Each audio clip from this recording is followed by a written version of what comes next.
Hello guys, welcome back to our channel. Today we are going to introduce how the location printer works.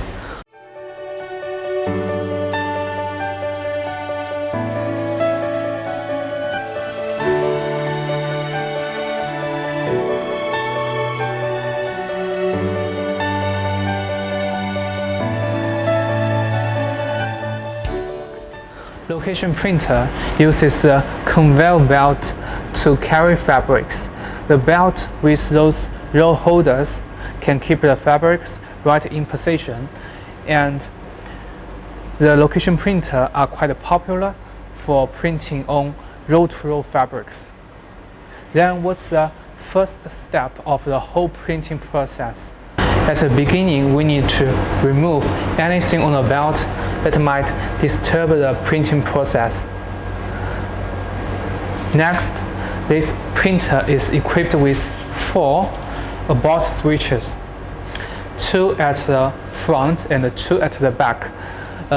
Before we initiate the printer, we need to reset those switches. And now let's begin the printing. We suggest you to use a piece of paper to check whether this printer head can function well. Once everything is ready, we can put the fabrics on the conveyor belt and make sure those roll holders are tight enough to keep the fabrics in right position. Then we are gonna use those 16 cameras to scan the fabric and then check the parameters in accordance with customers' needs. We input the image into the Hudson Soft. Check the position we marked for different colors. If there are colors that wasn't in right position, we need to make adjustment in time.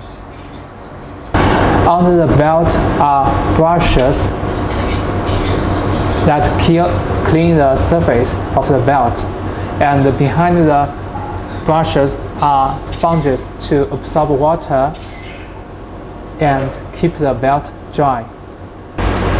After we have printed the colors on the fabrics, we put them into a heater. We usually set the temperature at 180 and speed at 40. So the final products are quite beautiful, right? If you have any questions about the location printer, you can leave comments below. So this is the end of today's video. See you next time.